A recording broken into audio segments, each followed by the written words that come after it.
नमस्कार दोस्तों, मैं हूं अंशुमा। दोस्तों, आज मैं आपको महाभारत का एक ऐसा रहस्य बताने जा रहा हूं जिसके बारे में बहुत कम लोग जानते हैं।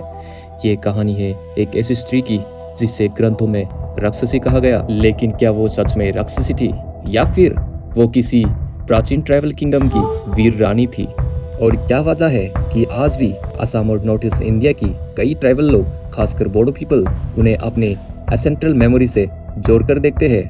दोस्तों, ये सिर्फ माइथोलॉजी नहीं है, ये कहानी है जंगलों की, ट्राइबल वॉरियर्स की और उस इतिहास की जिसे समय के साथ धीरे धीरे भुला दिया गया था। महाभारत का समय, उस समय भारत सिर्फ महलों का देश नहीं था। चारों ओर विशाल जंगल थे, ऊंचे पर्वत थे और उन जंगलों में रहते थे उनकी ट्राइब्स। कुछ की किरात कहा गया, कुछ को नागा, कुछ को निषाद और कुछ को राक्षस। लेकिन यहाँ एक रहस्य छुपा है। जैसे प्राचीन ग्रंथों में राक्षस शब्द हमेशा दानव के लिए इस्तेमाल नहीं होता था। कई हिस्ट्रियन मानते हैं कि ये शब्द उन ट्राइबल कम्युनिटी के लिए भी इस्तेमाल होता था जो मुख्य आर्य राज्य से अलग जीवन जीते थे। वे प्रकृति की पूजा करते थे, जंगलों को अपना घर मानते थे और युद्ध में अत्यंत शक्तिशाली होते थे। जंगल की वो रहस्यमय स्त्री घने जंगलों में रहती थी, हिडिंबी। महाभारत उन्हें हिडिंबा राक्षसी कहता है। लेकिन सोचिए दोस्तों, अगर वो सिर्फ एक साधारण राक्षसी थी तो फिर क्यों आज भी कई ट्राइब्स ट्रेडिशन में उनका सम्मान किया जाता है? क्यों असम और नॉर्थ ईस्ट के कुछ लोग उन्हें अडिंबा माता के रूप में याद करते हैं? क्यों कुछ ओरल ट्रेडिशन उन्हें प्राचीन ट्राइबल मदर फिगर मानते हैं? क्या ये सिर्फ सहयोग है या फिर महाभारत के पीछे कोई भूला हुआ ट्राइबल इतिहास छुपा है? जब पांडव मौत से भाग रहे थे उस समय पांडवों को मारने के लिए लक्ष्य गृह बनाया गया था। रात के अंधेरे में आग लगी, पूरा महल जलने लगा और सबको लगा पांडव मर चुके हैं। लेकिन सच कुछ और था। पांडव गुप्त रास्ते से बच निकले और कई दिनों तक जंगलों में भटकते रहे। भूख, प्यास, थकान और हर पल मौत का डर। इसी भटकते सफर में वे पहुंचे एक ऐसी जंगल में जहां इंसानों का जाना लगभग असंभव माना जाता था, क्योंकि वहाँ राजा था हिडिम नाम के भयानक राक्षस वॉरियर का और उसकी बहन थी हिडिंबी। वो रात जिसने इतिहास बदल दिया।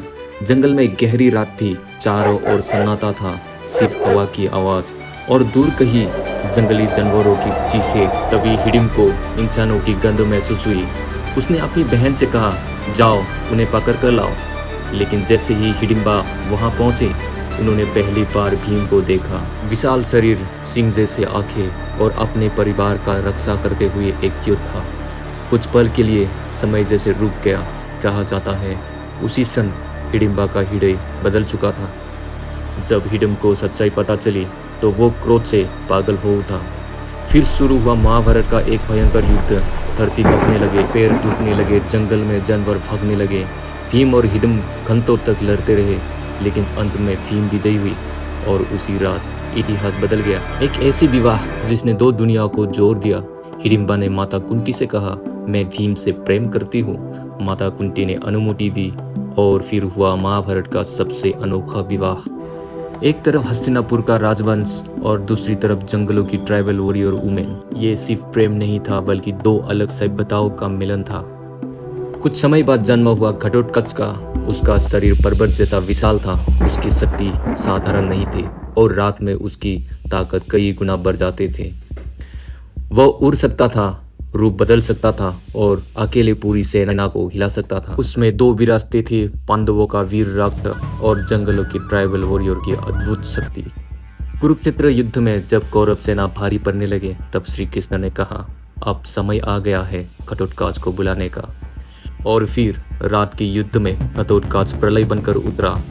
हाथी भागने लगे, घोड़े चीखने लगे, कौरव सेना डरने लगे। यहाँ तक कि कर्ण भी चिंतित हो गया। उसके पास एक दिव्य अस्त्र था, पाशवी शक्ति। वो सिर्फ अस्त्र अर्जुन के लिए थे, लेकिन घटोत्कच इतना विनाश कर रहा था कि कर्ण मजबूर हो गया। उसने वही अस्त्र घटोत्कच पर चला दिया। पूरा आकाश कांप उठा। घटोत्कच वीर गति की प्राप्त हुई। लेकिन उसी क्षण श्री कृष्ण मुस्कुराए, क्योंकि अब अर्जुन बच चुके थे। यानी एक ट्राइबल वॉरियर के बलिदान ने महाभारत की दिशा बदल दी। अब सबसे बड़ा प्रश्न, क्या बोडो पीपल का सीधा संबंध हिडिंबा से है? सच ये है कि महाभारत में सीधे बोडो नाम नहीं लिखा गया, लेकिन असम और नॉर्थ ईस्ट इंडिया की कई ओरल ट्रेडिशन में हिडिंबा को एशियन ट्राइबल मदर फिगर माना जाता है। कुछ बोडो कोसारी कम्युनिटी आज भी उन्हें अदिम्बा नाम से याद करते हैं। उनकी वॉरियर कल्चर, प्राकृतिक पूजा और जंगलों से जुड़ी पहचान लोगों को हिडिंबा की कहानी से जोड़ते हैं। हालांकि हिस्ट्रियन उसे फुली प्रूवन फैक्ट नहीं मानते, लेकिन कल्चरल बिलीफ आज भी जीवित है। तो दोस्तों, जब भी महाभारत की बात हो तो सिर्फ महलों को मत याद कीजिए, उन जंगलों को भी याद कीजिए जहाँ हिडिंबा जैसे वीर स्त्री थी, जहाँ घटोत्कच जैसे योद्धा पैदा हुई और जहाँ ट्राइबल वॉरियर ने धर्म की रक्षा के लिए अपना बलिदान दिया। क्योंकि भारत की आत्मा सिर्फ राज सिंहासनों में नहीं, उसके जंगलों, जनजातियों और लोक संस्कृतियों में भी बसते हैं। अगर आपको ये वीडियो पसंद आया हो तो हमारे चैनल से जुड़े रहिए।